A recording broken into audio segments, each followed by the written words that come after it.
tanya-tanya. Iya. Mohon izin langsung ya, saya jawab. Gini, lambang secara gambar yang ditenteng-tenteng dipamerkan secara duniawi tidak ada. Ya, tidak ada. Simbolnya adalah bentuk perilaku. Akhirnya, perilaku kita, adab kita itu harus terpuji, harus sebaik-baik di masyarakat. Sebagai amaliyah kita itu, ya kita sebagai manusia ojo rumongso tapi ning rumangsa nono, bahwa kita itu sebetulnya tidak bisa apa-apa kecuali hanya karena Allah, seperti itu. Jadi itu tertutup, jadi kita aktualisasikan dalam bentuk itu. Terus satu lagi, bukan ini Pak, ini kan banyak terpampang di mana-mana. Lah orang Esa Panti ini kalau melihat ini terpampang itu bukan malah seneng, miris. Bapak Juru Kerja, miris. Karena apa? Ini tidak boleh dipertenteng-tentengkan, tidak boleh. Nah, kalau menurut Esa Panti bahwa Ki Ngabei Suradiwira itu ada di dalam jantung hati kita, tidak boleh keluar, ada di jantung kita. Ini bedanya dengan yang di luar-luar. Jadi ini itu bukan simbol Esa, gambar-gambar itu, tapi ini ada aktualisasi saudara menggambarkan Esa itu seperti itu, ya, seperti iya menurut karya seninya. Kalau lambangnya sendiri ya Waiterban, ya ada maknanya. Seakan sakralannya. Iya, iya. Ya masa dipanas nih, di ini dibuat tugu lah, kita itu miris sebetulnya. Jadi tapi kita sudah tidak ada kaitan dengan mereka ya, semoga saja ya, karena mungkin bentuk kecintaan fanatikanya yang diaktualisasikan secara berbeda dengan ajaran kita gitu loh ya. Ya gitu.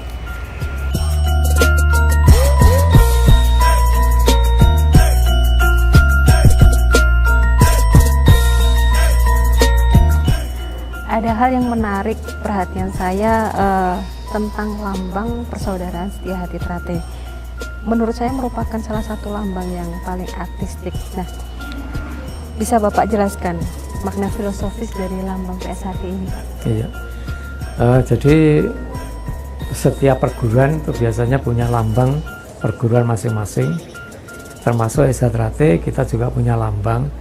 Alhamdulillah lambang Esa Trate yang dipakai sekarang ini itu sudah dipatenkan, sudah didaftarkan di Hak Kekayaan Intelektual Dirjen Haki di Kementerian Hukum dan HAM Republik Indonesia pada tahun 2006-2007 oleh beliau Mas Tarmaji Budiarsono almarhum yang waktu itu menjabat sebagai Ketua Umum Pusat.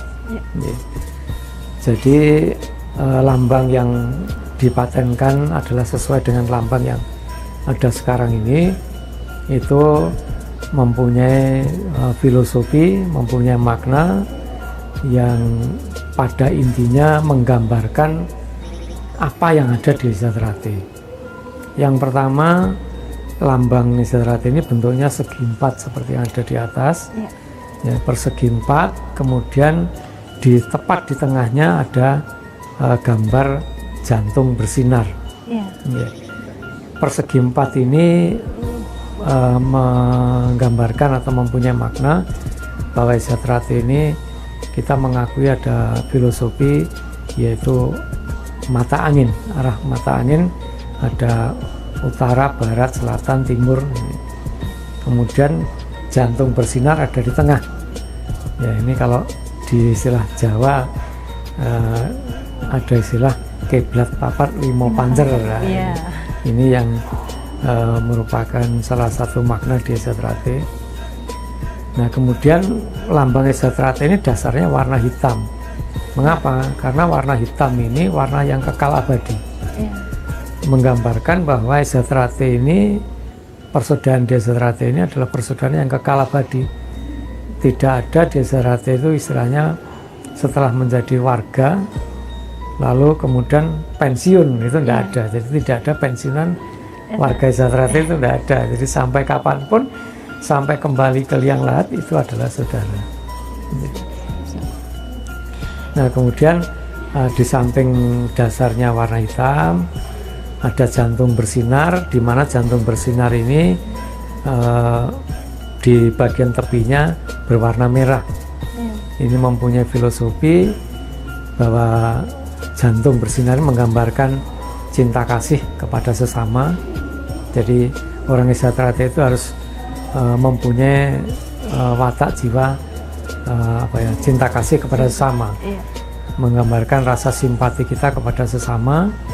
Namun cinta kasih kepada sesama ini harus ada batasnya, karena kalau cinta kasih tidak ada batasnya itu bisa berakibat menjadi hal yang terburuk. Ibaratnya kita hanya dalam kondisi sakit, oleh dokter tidak boleh makan sesuatu, tapi dia minta, karena cinta kasih kita berikan, maka kalau terjadi hal yang fatal maka kita berdosa. Ya, mestinya kita harus bisa melarang, tapi justru kita memberikan, ini akan berakibat ya ibaratnya hal yang fatal lah. Fatal, itu sehingga cinta kasih di Esatrate ada batasnya. Kemudian bunga trate di situ digambarkan ada 3 bunga, ada yang masih kuncup, setengah mekar dan mekar. Ini menggambarkan bahwa Esatrate ini terdiri dari, ada yang katakanlah masyarakat kalangan bawah, ada yang menengah, ada yang sudah berhasil banyak, sehingga menggambarkan keragaman yang ada di Esatrate ini. Jadi Esatrate ini sangat majemuk sekali, sangat heterogen, karena warga Esatrate itu ada dari Aceh, dari Sabang sampai Merauke. Alhamdulillah 34 provinsi yang ada di tanah air itu sudah ada cabangnya Esatrate. Alhamdulillah sampai saat ini kami punya cabang 314 cabang. Wow. Jadi cabang ini di tingkat kota kabupaten. Baik. Berarti perkembangannya sangat pesat ya Pak ya, sampai sekarang. Makanya sampai disebut-sebut sebagai salah satu perguruan pencak silat terbesar di Indonesia. Kalau untuk di internasional sendiri sudah ada Pak? Sudah. Ya.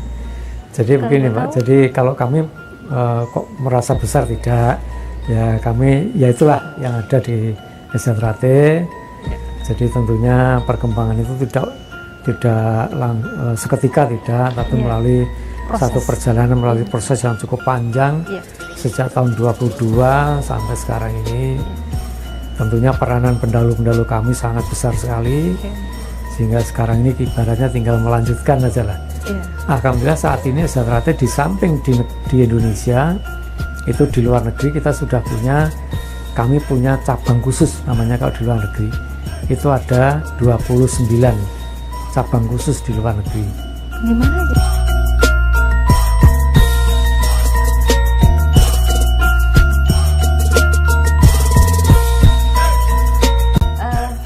Menurut saya pribadi, setiap kali saya melihat lambang persaudaraan seperti Winongo Tunas Muda ini, seakan memancarkan aura kewibawaan tersendiri.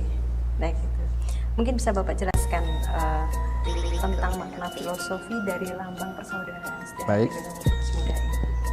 Karena mungkin dari lambang tersebut makna itu ada yang sifatnya umum dan rahasia ya, sedangkan ini maaf sebelumnya kalau sifatnya rahasia saya tidak berani menyampaikan. Nah, kebetulan di belakang ini ada gambar. Kita mulai dari penulisan persaudaraan sejati, itu jelas warnanya putih, itu bersih, suci. Jadi ilmu esa itu memberi ajaran yang bersih, yang suci, yang baik.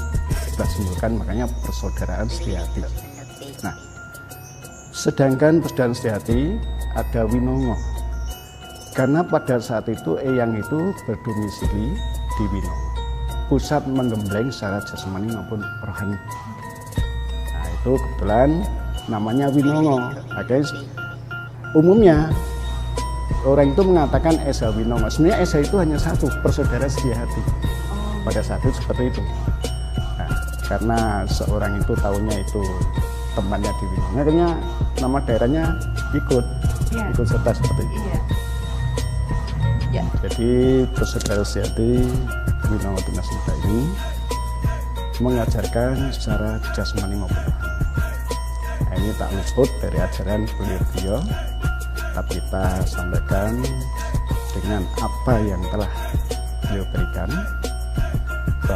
tujuan pokok daripada persaudaraan sejati ini adalah mengolah raga dan mengolah batin untuk mencapai keluhuran budi guna mendapatkan kesempurnaan hidup, kebahagiaan, serta kesejahteraan lahir batin di dunia dan di akhirat. Kalau kita belajar ilmu pencaksilat ini atas dasar jiwa yang sehat terdapat pada tubuh yang kuat. Akan tetapi, apakah tubuh kita kuat pasti jiwa kita ini sehat? Belum tentu. Maka harus disertai dengan kita melaksanakan perintah-perintah Tuhan dan meninggalkan segala yang menjadi larangan-larangannya atau amar ma'ruf nahi munkar. Maka dalam lambang kita lanjutkan. Nah, dasarnya adalah hitam. Warna hitam itu warna kuat, warna teguh, warna kokoh, warna yang mana dalam menghadapi suatu hal itu tidak mudah putus asa. Itu ilmu ajaran. Jadi harus menghadapi hal pahit maupun manis. Nah, itu dasarnya warnanya hitam. Kemudian di situ ada persaudaraan sejati sudah ya tadi disampaikan. Kemudian di situ ada warna kuning, memancar. Nah, setiap orang Esa itu harus menjadikan contoh di tengah masyarakat, memberi pepadan. Nah, itulah yang dikatakan sinar warna kuning 36. Sebenarnya 36 merupakan jurus handal karena jurusnya ada 36. Kemudian di situ ada warna merah bergerigi seperti matahari. Merah itu artinya berani. Berani dalam arti kebenaran, bukan berani ngawur, tidak. Itu melambangkan jurus dasar 43. Itu adalah warna merah. Kemudian hijau, biru ya. Biru. Itu warna jolonidi, warna lautan. Dalam arti seorang Esa harus lapang dada. Nah, dadanya harus jembar bahasa Jawa ya.